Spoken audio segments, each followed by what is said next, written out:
Good morning, everybody. Welcome to another edition of the Sideline Junkies. This is the Sunday Rise. I'll pass it on to KG. Let you finish this off. Well, thank you, sir. As the Midnight Riders say, good morning. Welcome to another edition of Sunday Rise, presented by the Sideline Junkies. It's me, it's the big guy KG, sitting in with none other than the man that pays all the bills, keeps the lights on, and probably the biggest Cheryl Lynn fan. He says it's got to be real. The boss, BJ. Next to him is a man that really doesn't need any introduction. He's still out on tour with Morris Day and the Time, doing chili sauce. Last call for alcohol, himself, the Midnight Rider. What's going on, folks? I hope everybody's feeling good. Of course, down in the comments, we got our man. Ross is in the comments already. Good morning, Ross. Morning, Ross. Oh, man, how y'all fellas feeling? I'm good, man. Pretty good, man. I can't complain. I'm a little tired, but I'll make it through. No complaints. So let's jump off in this thing. First game of this week. Well, we got a game in progress now. We got to back it up first. Yeah. We got to back it up first because I think this is going to become a tradition on Sunday. We got to do the Coach Prime reporting the buffs in college football. We got to talk a little bit about that before we even get into the NFL. So, go ahead, Midnight Rider. What you talking about? No, I just took three games that I saw yesterday that kind of stood out. Of course, Colorado's won. Colorado against USC, Notre Dame versus Duke, and then the third one, the one that really caught my eye, was LSU and Ole Miss. On the prime front, I have to say that Caleb Williams showed me a whole lot. There will be a big shakeup in the QB5 this week. So, but I was impressed. Go ahead. Anybody else? Now, I was impressed too. I thought that he made some good throws. Let's not pretend that the Colorado defense is top whatever. I don't even know if they're top 50 defense in Division I. So we'll take it with a grain of salt. I think that what I was really impressed with, and I kind of said this last week, I thought that, Deion Sanders has already established himself. I think the players were riding his coattails coming into the games and having to learn how to establish themselves and make their own names instead of Coach Prime here, we here. Now, I think that train derailment we saw last week in Eugene, where they just got the brakes beat off of them, I think that carried over a little bit to this game. I thought that shot their confidence a little bit. But if they have a little bit more time in that game, USC might be in trouble. Colorado start kicking it on, and I was like, that's what I wanted to see. I wanted to see them get back on the horse. Everybody fall off the horse. It hurts. You're embarrassed. The girl of your dreams watch you fall off the horse. You all muddy and dusty. But now you got to get back on that thing. And I think they got back on it. They didn't quite catch up, but they're on it. And I'm ready to see what's going to go forward with this team. I mean, Coach Prime said it last week, get me while I'm down. But once I get this thing clicking, don't forget they're still missing Travis Hunter. It makes a big difference on their defensive side. I think they showed you they have a little weapons on offense. They can click on offense. They can move the ball. I just thought they were out of rhythm, kind of still reeling from last week, kind of still trying to get that confidence back. And I thought they got it. I think they got it. And I think from here moving forward, you'll see a different Colorado team. I think the kids are starting to understand that we still got to go on the field and play. And all the college game day and Coach Prime and his great press conference and sound bites, that ain't y'all. We following Coach Prime. You know what I'm saying? Y'all got to make your own names. And I think they're starting to understand. I think Shador's starting to understand that I just can't ride that Sanders name. I got to put this work in, and he has the tools, and I really think you're going to see from here on out he's going to ball out from now on. But watch out for this Colorado team going forward. They got the bumps on the road. We've been talking about this the last couple of weeks. USC and Oregon. That's going to show them where they at. We saw Oregon. We saw USC. And I think you get to see the Colorado, it's the snowball stop. The snowball stop, and they're going to get control of it. And I think you're going to see a different team going forward where these players understand that they have to play on the field and they just can't, walk behind Coach Prime. They got to walk in front of him eventually. And if you listen to his messages, he's trying to teach these kids how to be men. So eventually you have to walk in front of him. You got to protect him. He's protecting y'all now. But eventually, y'all got to get in front of him and protect Coach Prime, and y'all got to be the forefront. And I think that's what's going to happen. I'm excited to see next week's game. Who do they play next week? I think that's Arizona State. I think Arizona State. Arizona State was one of the other games I had checked on my list for Colorado to maybe lose, but I'm not sure now. I think Arizona State going to get some work. Yeah, Arizona State lost last night to Cal. They gave up 165 yards on the ground, maybe 100 yards through the air. So, I'm guessing there's probably some turnovers, some field position in that to make that happen. The Buffs had the running back yesterday, and I think when he was running, he was breaking, he was having some success, and I don't think that's what their plan was. I really think they stumbled on that on accident. I think the plan is for Shedeur to carry the offense and do his thing. But when they were running yesterday, USC had some gaps, and that boy was taking them gaps. And I think that's going to help them because if you're not balanced and people can sit on them passes and stuff, and it doesn't look like Shedeur likes to run a lot. He doesn't. I don't think he's like his dad a little bit. He don't like get hit. He don't like get touched. So, but if you got that running back there, and these guys can open up some holes, you're going to add a whole different dynamic to the offense, and that's going to make them even more dangerous. I'm going to say this when it comes to Colorado. Don't expect them to be under 500 at any point this season. They're at 500 now. They'll be bowl eligible. They'll keep rolling. I just don't want people to say, well, oh, man, we got all hyped up for nothing. This is his first season in Colorado. We were hyped up when he had his first season in Jackson State. And, they still lost a game or two there. They lost a bowl game in Jackson State. It happens. Losses are a part of the game, but he's building something. You're seeing the foundation laid. Don't even worry about it. Don't sweat the small stuff. Secondly, cheer for old Notre Dame. Wake up the echoes calling her name. I'm good with that. Sam Hartman and that offense. I told Midnight Rider yesterday I haven't seen an offense strike this quick at Notre Dame in quite some time. So I was really, really happy, really pleased yesterday.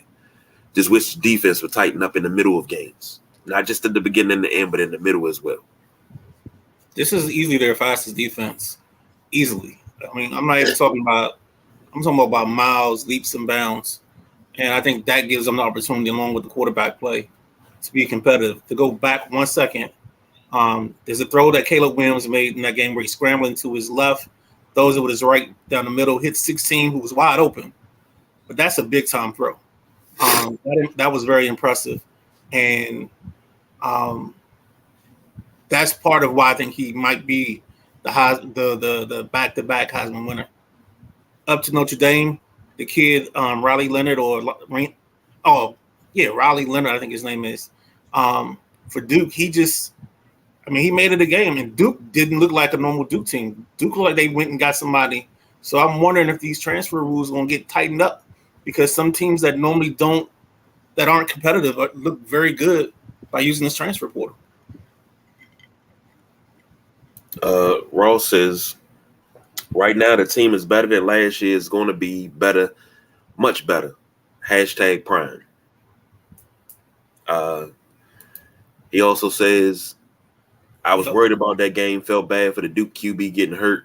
I haven't heard anything about his injury. Yeah, I've been looking for something about that too. And Sam Hartman, class act, he waited until he came out of the tent before he left the field to make sure he was okay. That's class act.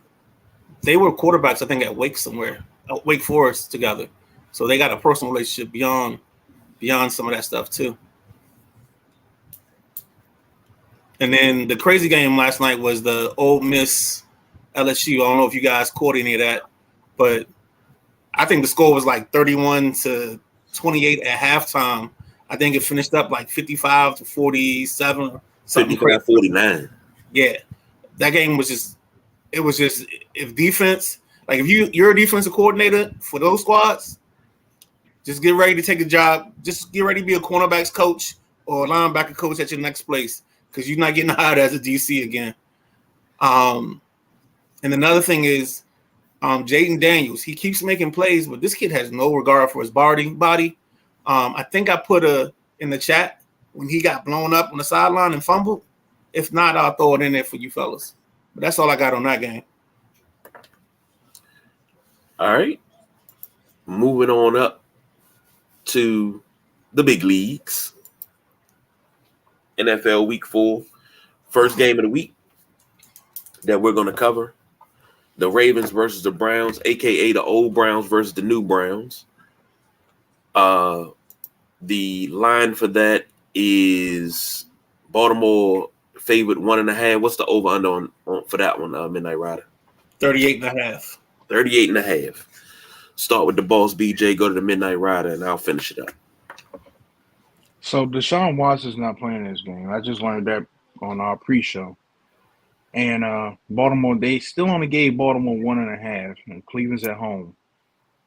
For some, who's the backup for Cleveland? Dorian. Oh, I gotta get it right. Dorian Thompson Robinson, DTR. He started at UCLA under Chip Kelly. He's a runner. He's got a strong arm. He's probably 6'1", maybe. But yeah, he's probably going to run more than he's a thrower at this point. You know what, man? I still feel like Baltimore's going to lose this game. I really do. I feel like Baltimore's going to walk in there. Deshaun Watson's not here. We can come in here and get this W. And just like we said last week, Baltimore likes to make things way more difficult than what it is. And Cleveland still putting everybody else that they have on the field. So they still got Garrett and all the boys. I'm taking Cleveland today. I just think, Baltimore's missing OBJ and another receiver, I believe. Rashard Bateman. I just think that I think Cleveland has the recipe to stop Lamar Jackson. They've seen him enough. They know what to expect. It's not going to be a surprise. The surprise is going to be on the other side. Baltimore trying to face this guy. Because, and that's how it always is. You get a quarterback that you don't have film on, and they kind of, hang you up a little bit. I'm going to take the under, but I'm going to take Cleveland today. So you're taking Cleveland to win. And the under. Under. So the spread is 1.5. Yep. I don't think there's not going to be. I don't think there's going to be no barn burner. I think this is going to be like one of them field goal games, like 16-13, 13-10 type games. I don't think you get no high scoring out of this. All right, so you got the plus 1.5. I just want to write it down right. Okay. All right, cool. So I'm gonna say them quarters with you, BJ. I mean, literally, we had the same exact thing. Taking Cleveland 1.5 under. I think the irony of this is a week ago, it was the old Baltimore teams playing, Colts and the Ravens, and then this week we got the old Cleveland teams playing. KG, you gotta love that. Where that smile at, Dave? I know you love right? that. I know you love that. Come on. I like it because it's the truth, Give us some old Brian Sight insight. I love how these games come up, but it's like everybody just kind of glosses over. So that's why I like to cover it, because you got the the old Browns versus the new Browns this week. You had the Colts versus the Ravens, the two teams that Baltimore fell in love with, you know. But this game, I'm taking the Ravens. I don't think it's going to be pretty, but I think the Ravens will pull this one out. I'm giving the Ravens this one 13-8. So minus 1.5. 13-8. So you're taking the under as well. Yeah. I just think Lamar's going to he's going to have to run for his life from Myles Garrett. So and that's the new weapon this season is everybody's giving Aaron Donald his flowers, TJ Watt, but Myles Garrett. I mean, I'm sorry, I forgot Michael Parsons, but now Myles Garrett needs to get his. That guy's been showing out. Xavier just chimed in. He said Ravens 21-10. You said Ravens 21-10? Yep. All right, so that's under as well. So it looks like nobody thinks there's going to be any offense in this ball game. Nah. Next up, you got the New York Football Giants versus the Seattle Seahawks. The line for that game is Seattle 1.5-point favorites. Seattle 1.5-point favorites. Over under is 47.5. A lot of New York fans are not too happy about this. Picked the wrong game here. Not too happy about this because they say Geno Smith replaced Eli, so they want revenge for him replacing Eli. So, Boss BJ? This is the Monday night game, so I'm taking Seattle. I'm gonna take Seattle on this. I'm torn on. I'm gonna take Seattle and the points, but I'm torn on the over under. I don't think it's gonna get to 47.5. Like the Giants haven't showed me anything where like that offense is on point and clicking. I know Seattle can put some points up. If anything, it's gonna be I think it's gonna be some garbage New York points where like Seattle gets them to a point where Daniel Jones has to throw the ball. So give me Seattle and the points. I think we're looking at a 17-20. One of them like right up in there. That's under. Yeah, I think this game's gonna be interesting. I think Saquon's back. Darren Waller's been a disappointment. Man. What else am I missing? Seattle's offense is. I think this is going to be a slugfest because Seattle likes to just run the ball, and they don't care what you do. Their point of emphasis is running, and with their two backs, Zach Charbonnet and Ken Walker, I think Seattle's going to pull this out. I think we're going to definitely do the 1.5. I think me and BJ right now have been sharing notes, and I don't even know it because I'm taking the under as well. I just don't see this game having enough points, and I think that's mostly because of the Giants. Like, I think this could be like a 24-10 type of situation as opposed to anything else. I agree with you 100%. If the point, like I said, the points are going to come and Seattle's going to be up and then the Giants are going to be throwing their way back on the game. And you're going to look at the stat sheet and be like, hey, Daniel Jones threw it 40 times for 300 yards, but it's going to be one of those like he had to throw. It ain't going to be, throughout the game. It's going to be garbage yards. And these first two games have been these things that I hate about Vegas. When they put you in a position where basically it's a 1.5, and most games, very rarely they end up as 1-point games. Most of the time in the NFL, I think 3 is the predominant score if you talk to any of the gamblers out there. And yeah, this is like a pick 'em. Like basically you're picking a team you want to win and the number. Pick 'em. Every time you say that, the first thing I see is that Washington Post sports section with the lines in the bottom of the sports page, and it pick them. That's how you knew that was just that game didn't pass the smell test. So, no, that's because we had the antiquated system where it was Benny Goombotts and Sam Rothstein making the numbers. You know what I'm saying? So we had limited books. Oh man, this game doesn't move my needle at all. I got Seattle winning this one, and I hope they win it big. And when I say big, I'm hoping they win like 28-0. I need the Giants to be as low as possible right now because I'm thinking of long term. I'm not thinking short term. I'm thinking long term, and the Giants got to be low as possible so they start changing things around. Turn it around next season. But this season, I need y'all to be low. We'll get to that later. I was gonna say it don't matter how low the Giants are. For some reason, Washington is their first aid kit. When you about to die in division and you sit in the corner and you put that med kit on and now you like I can get back in battle. That's exactly what the Commanders are for the Giants. Exactly. And I always said if Daniel Jones plays against the Commanders every game of his career, that cat's going to the Hall of Fame. They're not even going. They waiving the 5-year rule. He's going straight to the Hall of Fame. But he's playing the Seahawks now. I mean, they calling this a revenge game, but Seattle's revitalized. I don't got the Giants winning this game. If it is close, I'm saying 20-24.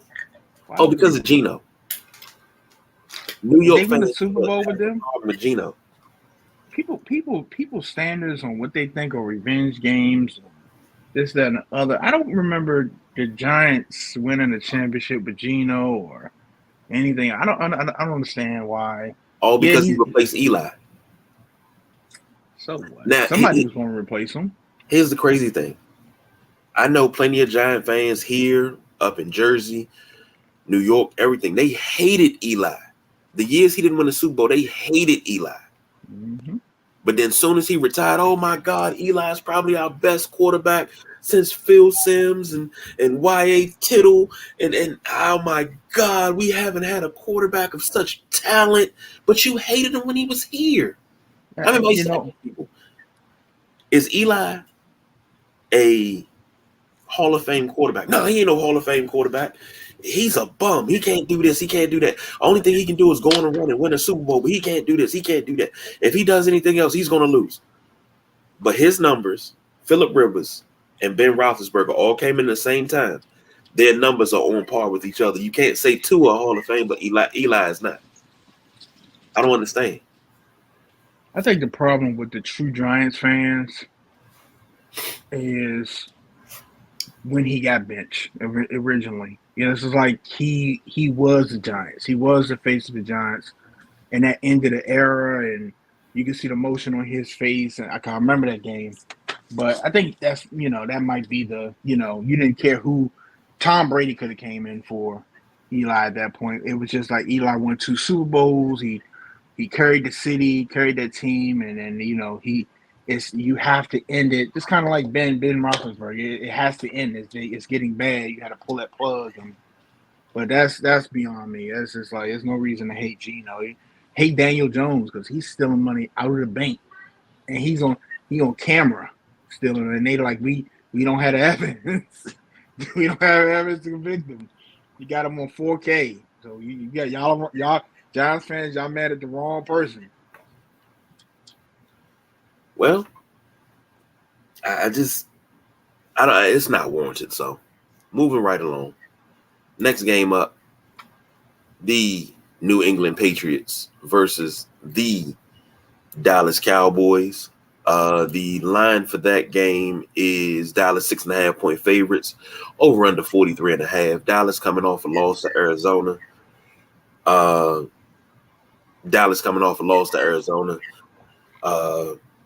Boss BJ Dallas coming off a loss to Arizona. What's your thoughts on it? Because the Cowboys are coming off a loss to Arizona, and one of the Arizona players called Dak a bum before he threw that last interception. Hey, Dallas played last week? They lost to Arizona. Oh, okay. Because you didn't say it because I was just trying to check. Oh no, I just want to make sure you know. I mean, but Dallas lost to Arizona last week, so boss. Hey, look, this right here. Look, this is one of them games. New England's gonna walk into an ass whipping because Dallas lost to Arizona last week. New England's gonna walk into a motivated Dallas team at home, fans riled up. I'm taking the over, and I'm taking Dallas in the 6.5. It's just a bad game for New England. Now, to New England's credit, New England is like they're a gear away from just being a solid team. It's just like they're not consistent enough through the game because, like I said, they've been playing ball. You can see, like, man, if Bill Belichick can get this going, this is gonna be a sneaky team right here. I think this is gonna be like a 31-21 type game. I think New England put some points up, but I think Dallas, the embarrassment of losing to Arizona in Arizona, a team that is tanking, a team that is starting Joshua Dobbs, ran Dallas out of the state. So that's the embarrassment of that. They're gonna put up some points today. They're gonna right the ship today. Give me Dallas in the points and the over. I'm taking over on the 43.5. Still a line from Lee Corso. Not so fast, my friend. I do have Dallas winning this ball game, but I think New England covers. I think both teams have shown a lack of interest in their offense and being dynamic. And I actually think this hits the under again. I got 3 unders today. Something is wrong with me. But yeah, it's something about this game I don't like. And it was funny because last year there used to be this skit. One of the guys used to do, they had Tyreek Hill run the 40, and he ran in like 4.2 or whatever. And they had some guy playing Bill Belichick like, nah, we can't do that. And then they had some white guy come out running 4.8, and Bill Belichick goes, sign him. And that's what New England's offense looks like. It looks like they have a bunch of 4.5, 4.6, actually, I'm sorry, 4.6, 4.7 guys on offense. Like they don't have any true playmakers. Their best playmaker is Ramondre Stevenson, but he's sharing carries with Eazy-E, Ezekiel Elliott, so he's not getting the full thing. And then you got Ken Bourne or Bourne, whatever his name, Bourne Identity, player and receiver, and he's their best receiver. And that's not a way to establish your young quarterback with a top tier receiver. So I do see Dallas winning. I see New England covering the 6.5, but I still think it falls under on the score. Now, I looked at this from all angles. New England is an up-and-coming team. Dallas, Dallas is Dallas. However, the catalyst, the tipping point of this game is one Dakota Prescott. Now, here's a guy. Here's a guy. Seems like he can't get out of his own damn way. I don't understand. Like, the year he got hurt, this dude led the league in passing 6 weeks after he was hurt. I don't understand. Like, what is it that he can't get over the hump, But then also on the flip side, I'm looking at it like this. I seem like a hater when I keep telling Cowboy fans, 49er fans, I keep telling all these fans, you haven't arrived yet. You think you have, but you haven't. That's an old Chuck Noll line. I got plenty of them. But you work hard all week to come out and you lay an egg against Arizona like that. Dallas is not short on talent. The Patriots are. If the Patriots walk into AT&T Stadium, a.k.a. Jerry's World, a.k.a. the largest shit bowl in the world, and they win this game, Dallas might as well go ahead and hang their season up. You can't allow last week's loss to permeate inside of you so bad that you forget your fundamentals and you go out there and you lay an egg. And I say all that to say Dallas will win this game. It's not going to be as pretty as you think. I'm taking the over. Dallas 31-6. This win will restore faith of their faithful that they're going to the Super Bowl again. I don't know why they get so delusional after one win, but who knows? So you got Dallas -6.5 and over or under What's that over? What's the over under again? 43.5. Oh no, that's the under. I said 31-6. I'm at 38, so I'm at the under. Okay. But it's gonna be over early. It's gonna be It's gonna be like a heavyweight championship fight. It's gonna be over early. Kind of like Charlo and Canelo last night. Yeah, that ended in 7, didn't it? Nah, he made it 12. I But thought he it ended didn't. in 7. Nah, that's a whole nother conversation. I'm sorry. But just anyway, Cowboys lost to Arizona last week. So moving right along. Cowboys lost to Arizona last week. Well, we're gonna talk about the Bengals and the Titans. Cincinnati 2.5 point favorites. Over under is 41. Boss BJ. I don't like this game at all. I don't like this. I'm taking the under in the points. But I don't like this game. This game stinks. This is like the gut says take Cincinnati, but then Tennessee and Ryan Tannehill will have his magical game and they end up winning 31-10 or something. Hey, how did you get that? How did you get the thumbs up thing there? What you talking about? I know I ain't the only one that saw that. I don't know what y'all talking about. It was a bubble with a thumbs up in it. On my screen? Yeah. No, I wasn't paying attention. I was looking at this nasty over and under in this point spread. So yeah, I don't know. Maybe I got a special amount. Salad nasty. Nah, it's a homeless guy touching on the donuts in the 7-Eleven nasty. Ooh. Yeah. Just picking them up, talking about, this looks good. It's the guy eating his hot dog over the condiments and biting into it and his stuff falling into the condiments for everybody else. The open condiments at 7-Eleven nasty. This is it's the pumper at the 7-Eleven not working, so they got it open with we got a spoon in it. And it's like the middle of July. I'm so glad I don't eat from 7-Eleven anymore. I might have turned a couple people off this time. 7-Eleven, I'm sorry, baby. We looking for sponsors. What was your score? I just want to know if you did over or under. I'm going under. Okay. I'm going under on this. Oh man, give me Cincinnati in the points. I don't have a score. This is because these two teams are just. This could be 31-30 or it could be 13-6. It's just this. You don't. These teams are just. I'll take Cincinnati in the points. I don't have a score. Ugh. I need a bath after that. I'll be right back. So just a quick live update. Jaguars 20, Falcons 7. Jaguars are driving with the football. Looks like they're on the other side of the 50, so they haven't gotten to scoring position yet. Back to now, Cincinnati, Tennessee. Defensively, I think these two teams are mirror images of each other. They're very good up front. They're solid. They have decent secondary pieces, and they don't give up a lot.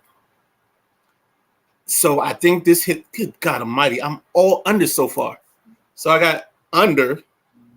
I'm taking Cincinnati, and Cincinnati wins by a field goal, like 20-17.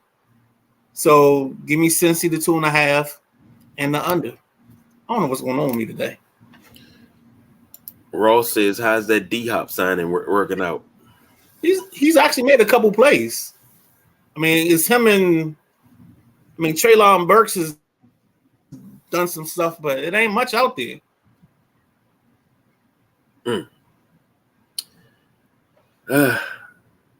I got Cincinnati winning this one. What's my over under? It's gonna be an under.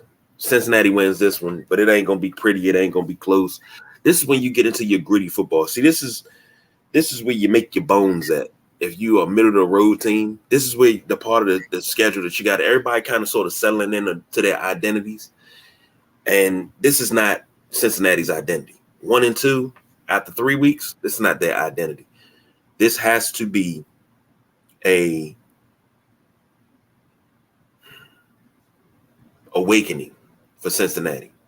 They have to wake up. They got to win, and they got to win dirty. So I'm going to say 21-17. I'm glad you said that. Let me touch on that for a second. And the Midnight Rider said something about, him taking the unders. You know why we're on this point right now? We're on this boat because these teams gave us their blueprints. They've shown us who they are. They've shown us who they are offensively, defensively. We know who can't stop the pass. We know who can't stop the run. We know who the top tier offenses are, and we know who's struggling. They're showing us themselves. So now you're looking at these games like, nah, I'm not messing with you. I know y'all not going to score this. And that's where we are now. Y'all can't trick us now. It's not week 1, it's not week 2 anymore. We know y'all. We see right through y'all. Baltimore, we know y'all want to lose. Y'all going out there to lose. Y'all going out there to make it difficult for yourselves. You know what I'm saying? Dallas, y'all are who y'all are every year. Every year. Y'all do this every year. Every year.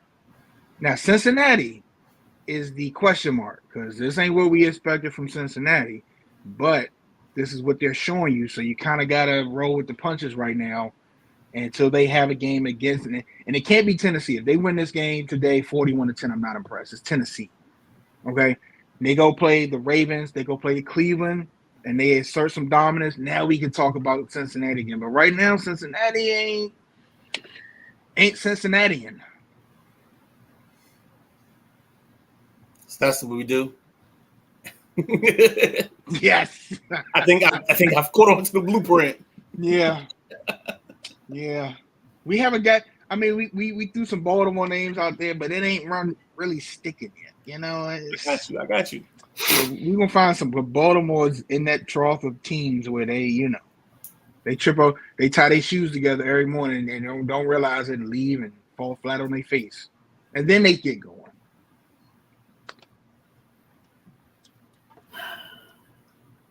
This is not going to be a good game. In Landover, you call it FedExing. Yeah. You all right over there, KG? You all right, man? I was burning, man. Yeah, I know. That's what happens when you start. That's what happens when you walk in FedEx and the lid and the paint hits your eyes and shit. You got it. You got it. Since you want to talk so much shit, next up, the Buffalo Bills versus the Miami Dolphins. The Dolphins put up 70 points last week. People are talking about they might put up 80 this week because Buffalo defense so weak. Oh, man. But the line for this game is Buffalo favored 3. And the over-under is 53.5. Boss BJ, talk about your Bills. No. It's his team, so you know how this goes. I got to go before he goes, man. Even though he said the whole lead thing. I truly do like Miami. I watched some NFL matchup this morning, and it's just something about the way they scheme things up, the way they do the window dressing. It's a beautiful sight to see when an offensive coordinator actually, he may do the same thing over and over again, but he just dresses it up a little bit differently. So he doesn't have to have the 1,000 pages that Al Saunders has. He may just have like 200 pages, but those 200 pages, those formations just build it out differently. And that's the beauty of what I see Miami doing. They're the fastest team I've ever seen on the offensive side. My guy from Texas A&M, Devin Achane, finally came out and showed out. I knew he was going to be a perfect fit for that program just because he's a one-cut runner and he got jets. And I think he had 200 yards rushing last week and he was the backup. You know what I'm saying? He's just waiting for Mostert to get hurt so he can take over that job. But on the Buffalo side, there's one thing that Buffalo does, and they show that because I went back 2 weeks ago because I missed the show before that. But the way Buffalo turns its defense into a cover 2 or a cover 1 with robbers. It was very impressive. And I watched last week's game, and I see why Sam Howell got sacked 8 times, 9 times, 10 times, whatever it was. He's probably still getting sacked right now by Buffalo as he's getting off the bus in Philly. But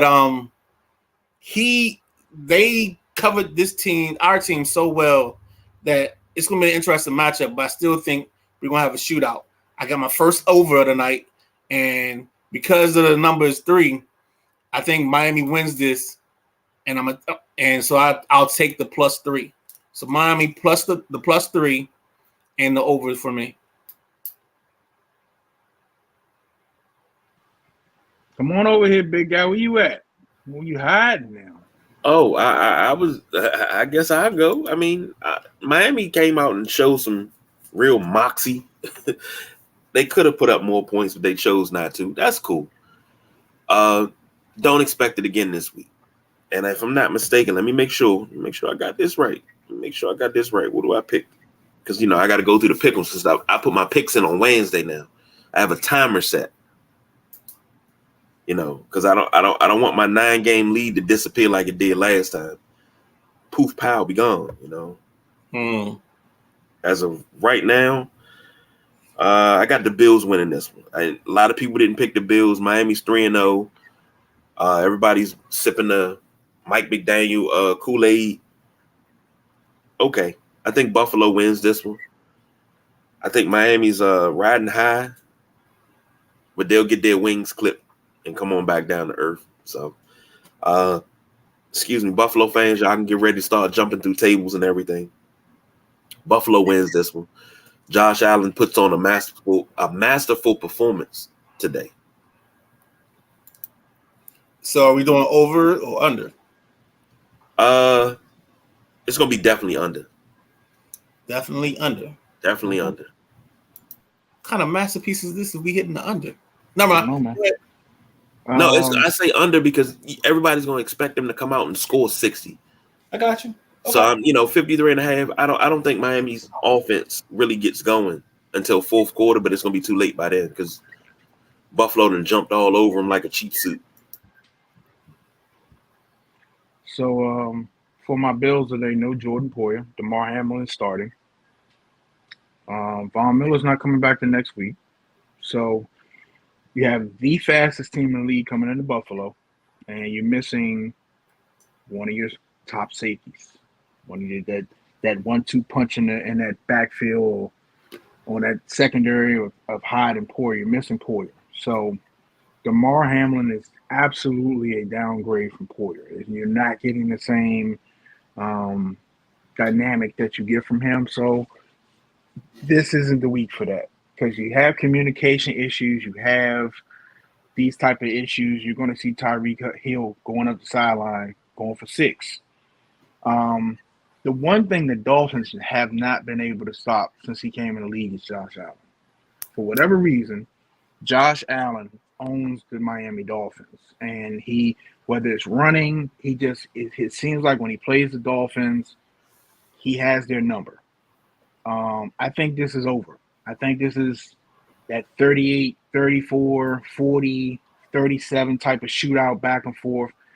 And the Midnight Rider said something. Mike McDaniel was starting to get on that level with Kyle Shanahan as far as offense, calling plays and setting things up throughout the game. Midnight Rider also said something last week how the Buffalo defense disguises things. They do the same thing on defense.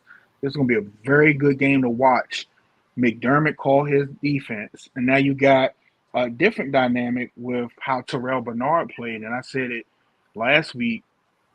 He made more plays in that game than Terrell Edmonds had his whole Buffalo career. So, and I, this is against a rookie QB and a struggling offense. You don't have that this week. But if Buffalo's going to win, you need Matt Milano and you need Terrell Bernard to hold up that middle of the field so that you can't get those quick passes to Tyreek Hill. So if they're playing that zone, they need to be in the right spots so that Tua can't sling that ball in there because these guys get the ball, they're gone. Nobody on Buffalo fast enough to catch those guys. So we're talking about angles all game. Wrong angle. We seen it. We seen it in 13 seconds game. Wrong angle. These guys. Tyreek's gone. I think Josh Allen is an X factor for this game. I think. No, let me back that up. Josh Allen's going to do Josh Allen. You got Josh Allen in fantasy, which I do. He's giving you 20 plus points today. I think the X factor is the Bills' front seven.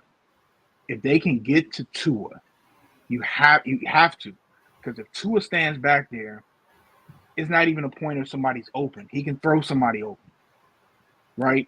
So Russo, Ed Oliver, Espinoza, I haven't said it. Every time I say his name is negative. He made some plays last week. They have to get to Tua. They have to pressure him. They have to get this Miami Dolphin offense to play from behind. I think the more you can get Tua to throw against a good defense and not the Broncos, the more he makes mistakes. I'm going to take my Bills in the 3 points today. I think it's going to be a shootout. I think it's going to be back and forth. I think it's going to be a chess game for the Bills defense and the Dolphins offense to figure out who can hide what the most.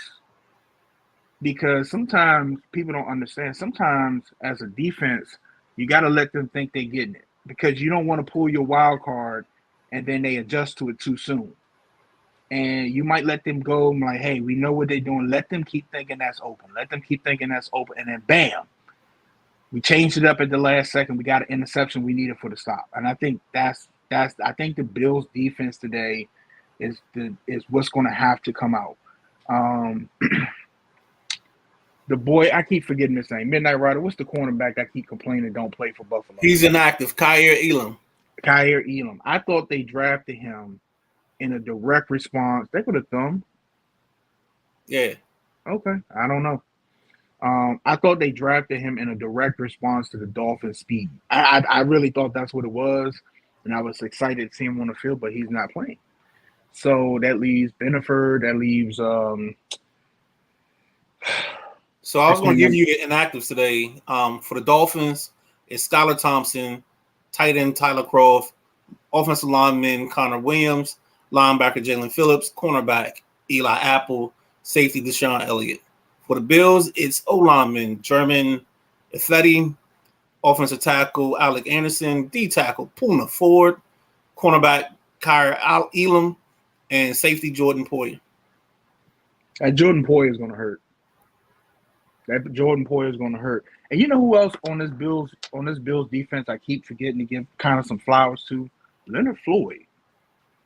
Leonard Floyd. You got to forget he's a veteran. He's sneaky. I seen his number pop up the last couple of weeks making plays. And I know, we don't have it this week, but I really think that this division is going to come down to the game in Miami. This is going to be a good game, but I really think the division is going to come down to that game in Miami because besides the Bills, I mean, this is a divisional matchup. These teams play each other. They know what to expect.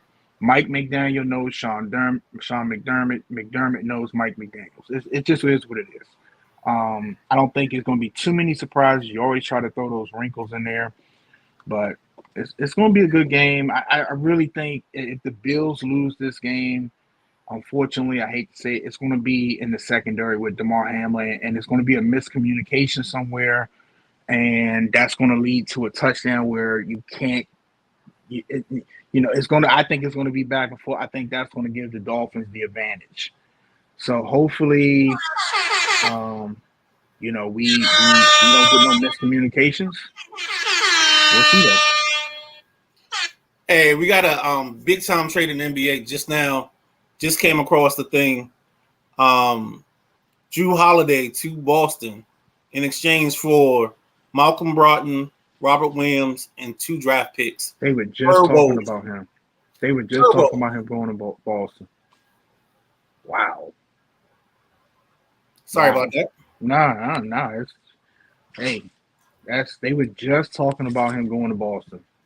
Well, Boston came out as the front runner late last night when I was reading everything because I thought he may have been going in part of a 3-team deal with Philly and the Clippers, but that never came to fruition. So, yeah, we popped up and here we go. This morning, burnt toast, coffee, Celtics making a trade. I think the Celtics or the Eagles right now have been the two best teams in sports when it comes to trading and getting value for what you pick up and what you let go. We got to figure out why that thumb is popping on my screen. Yeah, because it's only coming up for you. It's like whenever you make a good point, hey, here's that thumbs up. No, I saw it once for me, but it was early. I didn't know what the heck it was. No, I don't know, maybe the thumbs up doesn't like KG. It might not. That's fine. It might not. It might be a Dallas fan. Could be. You know, I don't know.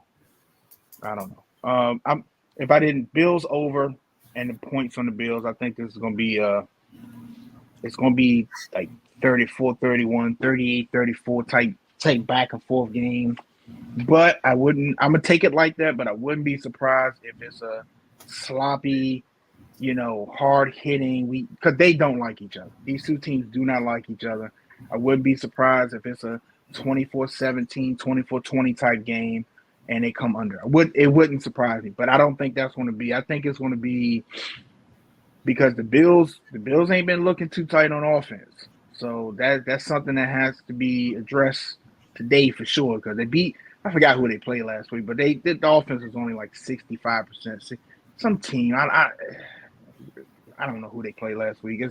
It's irrelevant at this point, but they went somewhere, it might have been local to here, and they beat a team kind of just like backyard football, just throwing the ball around and, made the team look silly. But I don't know who that team is.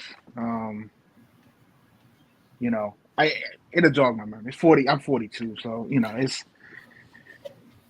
just how this mind works sometimes. I just can't remember. It's 32 teams. I can't remember all the names of the teams. Let me say this. You can say what you want about what the Bills did last week, and I mean they played a hell of a game. They destroyed the team that they played. But what we cannot do is we cannot lose focus, and the focus has to be on the Cowboys lost to Arizona last week. That has to be the focus. Speaking of the team that the Bills played last week, the Washington Commanders. The Commanders. That's who it is. The Washington Commanders versus the Philadelphia Eagles. I'm going to go ahead and just throw that up there right quick. The over-under is 40. I'm sorry, Josh Allen went the end zone like this. So it's the right hand.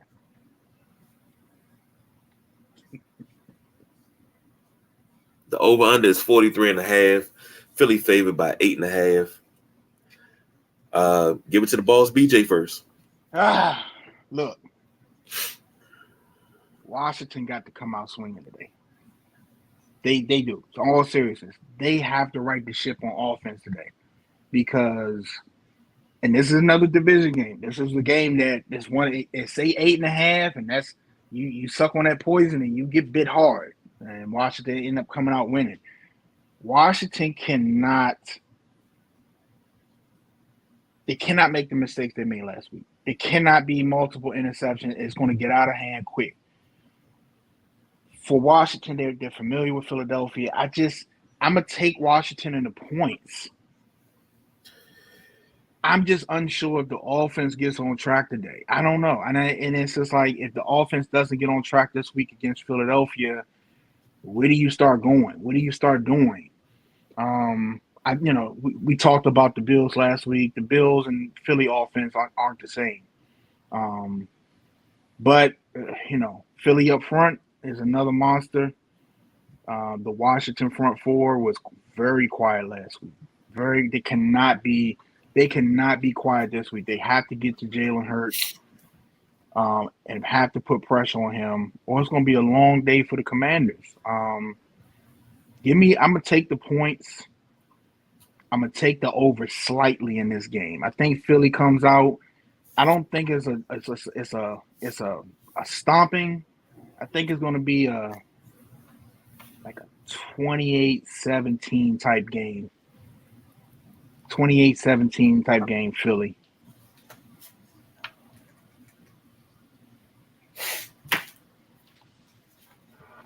Mute button there. Mute button. Mute button. You want me to go next, or you got it? You go ahead and go. I hate this ball game. I hate when these two teams play. This series of games, probably 5 of the last 8 have been bad beats, depending on which side of the ledger you're on. There's been a fumble that wasn't called a fumble. A fumble for a pass that wasn't called a fumble that was returned for a touchdown. There's been pitch plays. The annexation of Puerto Rico, unfortunately, it gets fumbled in the end zone, and the other team recovers. This game is just, I don't know, man.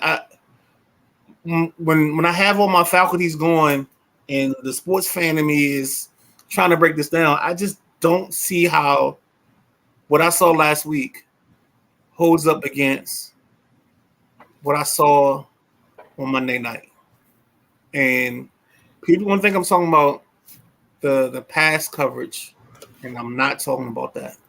I'm talking about our vaunted front four playing against the run. And Deron Payne makes plays.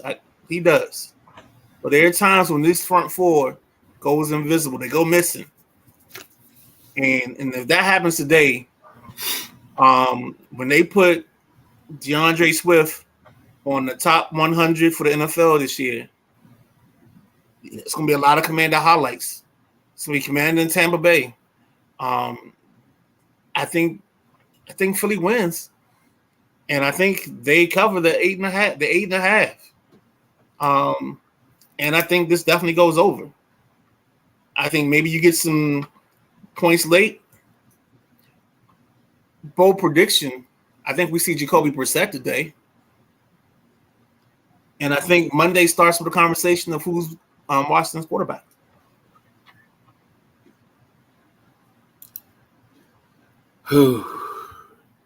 Perry checking in. Hey, gentlemen. How you doing, Perry? Good to see you, brother. He said non-football, non-NFL, if you haven't mentioned the holiday to Boston for Rob Williams, Brogdon, and picks. Yeah, we were just talking about that, and that's crazy. But here's my question. Does that keep Baltimore in the upper echelon of the East? I'm Baltimore. Does that keep Boston in the upper echelon of the East? Easily. I mean, the overall favorite is still Milwaukee. But you said the echelon. Yeah. So you got to think about it like this. Boston was built on, and this is really the true essence of this trade, is Boston was built on Marcus Smart being a dog as their point guard. Now you were about to have Brogdon, and Brogdon isn't the same type of dog. So you move Brogdon and Williams, who was a malcontent, somebody that you really didn't get a whole lot out of, for Drew Holiday, who was a dog on defense. He's a good point guard, and he's a good distributor of the basketball. He'll give you a good game every now and then, but he'll be out of the way enough that Tatum and Company can do their thing. So I have them as the second best team in the East, easily. You keep trying to get me this. You setting me up, because there's going to be a Ange Watkins post coming in here soon. And Perry says, yep. Drew replaces that defense of toughness they lost by trading Smart. I can see that. And he's less of a head case. I can see that. Oh, wow.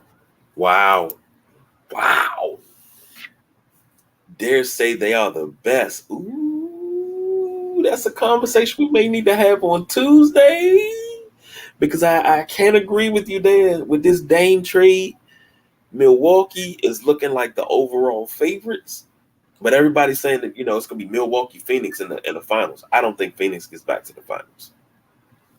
Just being honest. But,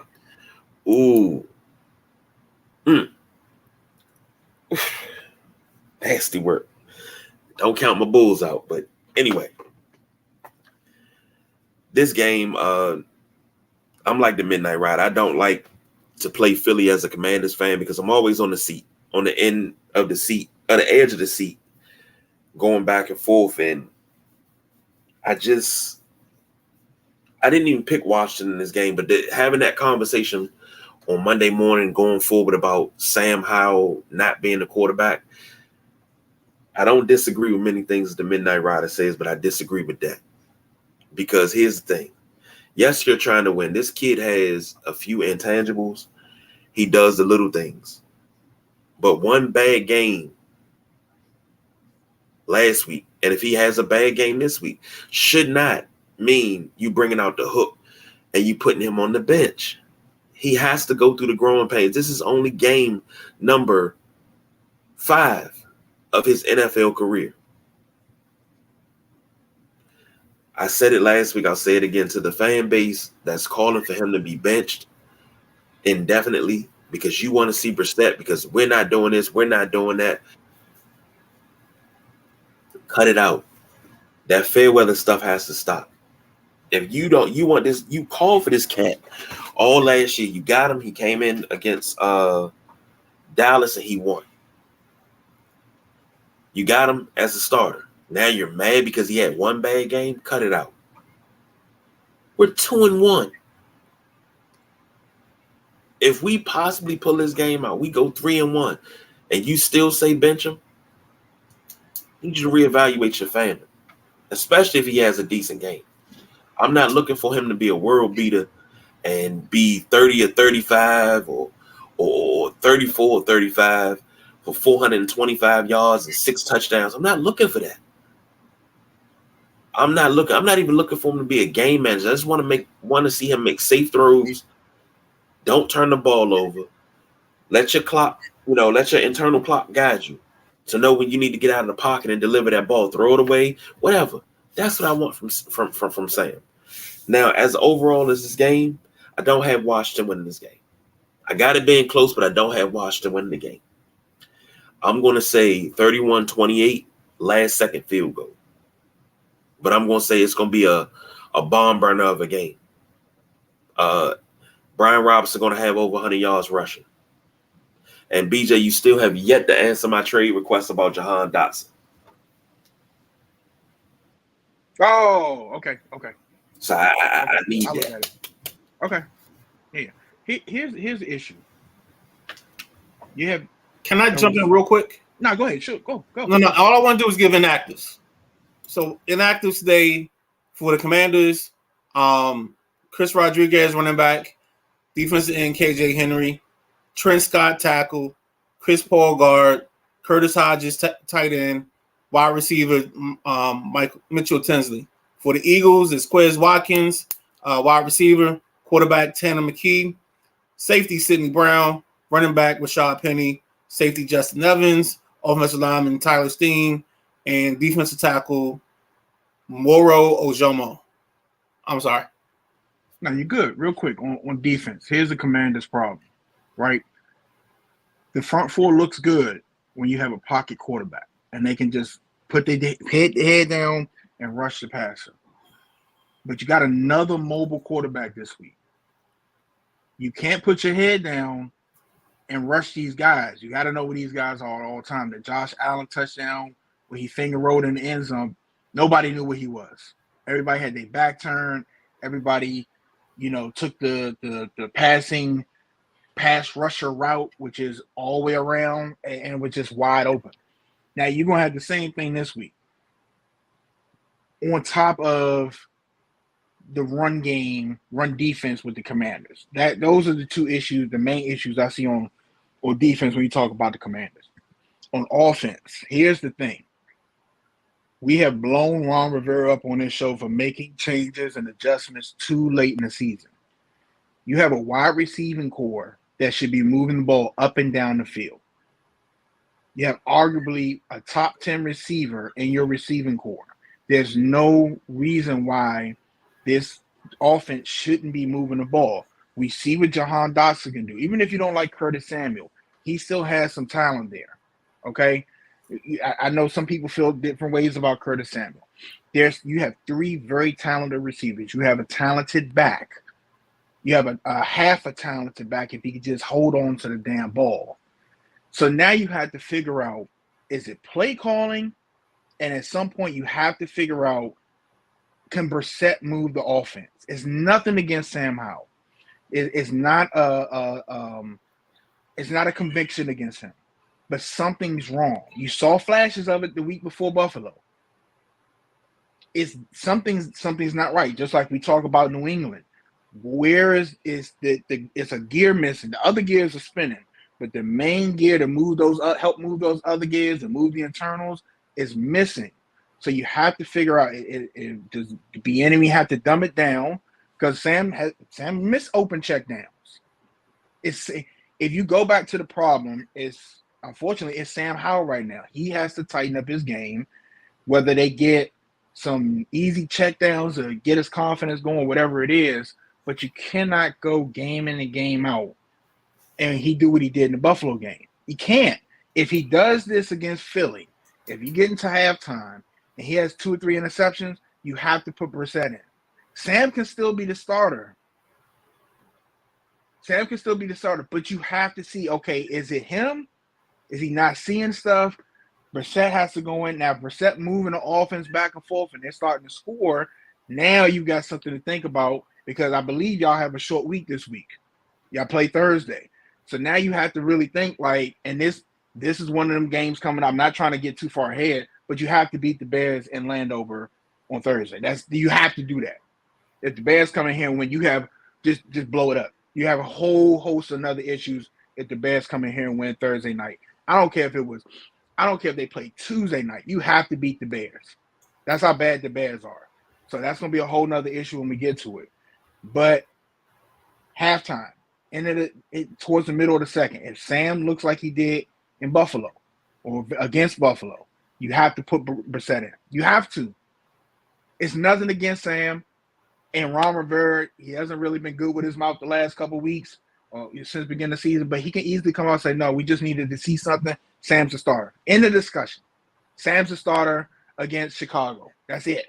We just need to see something. Or they can bullshit and say he hurt his thumb. They can do whatever, but they have to see what's going on with this offense.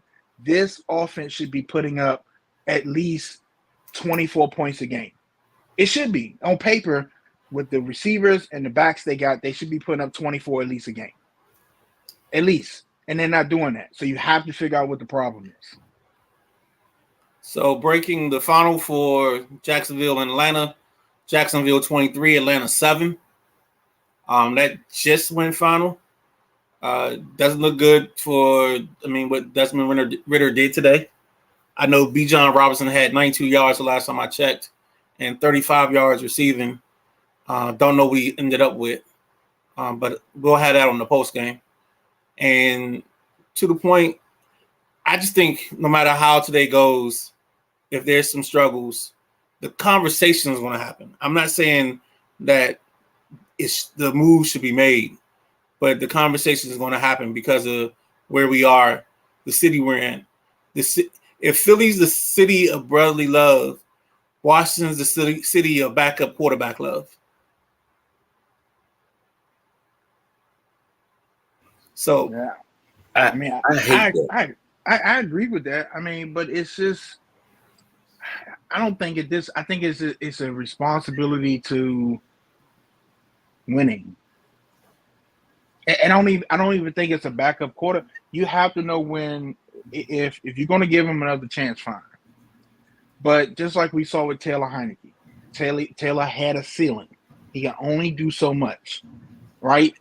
It can only be so much heart. You have to be able to read the defense. You have to be able to make the throws. We see Sam can make the throws. I don't think Sam is reading the defenses, especially pre-snap. I don't think he's not up to par on that, and that's Eric Bieniemy's fault. That's the offensive coaching fault if he's not ready for that. He has to be able to identify things, and I don't think he's identifying things quick enough, and that's what's leading to the sacks, him holding on to the ball too long, the late throws, the early throws, that time is not there. So you bring Brissett in, somebody that kind of knows the wheel, a veteran, and you just want to see if that's the issue. If I'm the coach, like I said, it just depends on how Sam plays.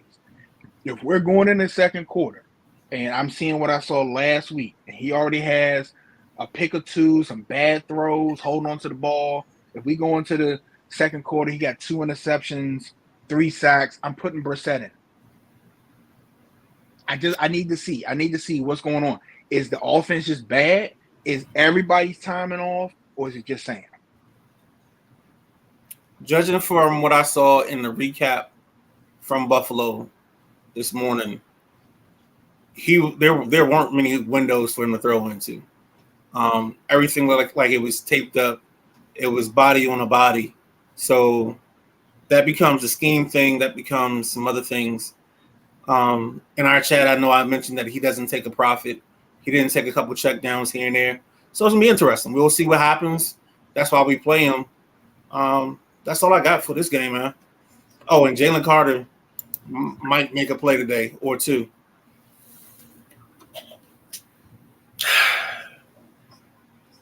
I got nothing else. I don't think it's gonna be a massacre that it was last week, but god damn it, it's gonna be bad. It's not gonna be bad to the point where you just turn it off at halftime. It's gonna be bad to the point that it's gonna be such up and down, and it's gonna have you on the edge of your seat that you damn near have a heart attack. And Perry chimed in earlier about when we were talking about the NBA. He said Denver still out west is still the favorite out there. I agree with that. So it's about that time to wrap that shit up, B. I don't want to get the stank on us. And you know what that stank is, because we got a couple games that just stink to high heaven. Don't even do it. Don't even do it. Don't even do it. Don't do it. Don't do it. Read some litter. Don't do it. Actually, there's one game that sticks out to me, and it sticks out for a weird reason. It's Pittsburgh and the Texans. Pittsburgh hasn't really shown itself to be that explosive, and the Texans went into Jacksonville last week and beat the Jaguars. And I'm just a little curious what Texans team are we going to get this week, because they have balance. They found themselves a receiver in the kid Tank Dell from Houston. They drafted in, I think, the 4th or 5th round. They have Damian Pierce, the running back. Stroud has looked better than we expected. And Pittsburgh came out like gangbusters in the preseason. And that offense hasn't looked the same since. I'm a Najee Harris owner in fantasy, and I haven't seen anything. I actually got to have him on the bench this week because I just don't want to touch him. So this is going to be an interesting ball game, because this is going to, if the Texans can steal this, we might be starting to write a referendum on DeMeco Ryans being head coach of the year, possibly. I mean, they could be 2-2, and they're way ahead of where we thought they might be in the situation. Absolutely. Hey, real quick before we get off, I got to give the Midnight Rider his flowers, right? We got some good running backs in this league. But Bijan Robinson, right? This is like, I don't think I had, besides Nick Chubb, and unfortunately he's hurt.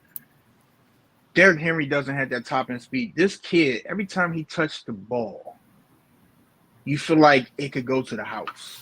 He has a chance to score every time he gets the ball in his hands. He is so shifty, and it's just like even like I just didn't have that feeling. I don't have that feeling with Josh Jacobs. Like, we know Derrick Henry, he can break some stuff, stiff arm and stuff. Nick Chubb, but Bijan Robinson, yeah, and he's the truth. He's the truth. The kid's shifty. The kid got some moves. The kid got out of this world quickness, and it's Atlanta got themselves a baller. Yeah, for sure. Yeah, definitely. Are we gonna? I don't think we can wrap it up. I think Kevin has to. Wrap I up. think if These we weeks- all exit out since KG's out, we can go ahead and wrap that up. I think we should be able to do that. If everybody hits the X out, he'll be the only one left in it. Okay. And it should end that way. Because We he's not gonna on look on, right now. we gonna look on here in 4 o'clock and it's gonna say live 5 hours. Exactly. It's 5 hours and 15 minutes. Yeah, he trying to come back in. We'll let him if he can get back in. That thing moving slow. Nah. Yeah, All right, yeah. hey, that's it. That's all we got for this Sunday Rise. Make sure y'all set y'all fantasy lineups. If you're in our pick'em league, make sure you pick them because we don't want you to lose a 9-game lead and then be behind and stuff. So make sure you set all your stuff. Go get your game day food. You got 27 minutes. So that's it. I'm the boss, BJ, Midnight Rider, the big guy, KG. He's trying to get back in. I'm trying to give it. Is he there? Yeah, maybe. Just say something. All right, man. Hey, Okay. we don't do no overtime. We out of here. Peace.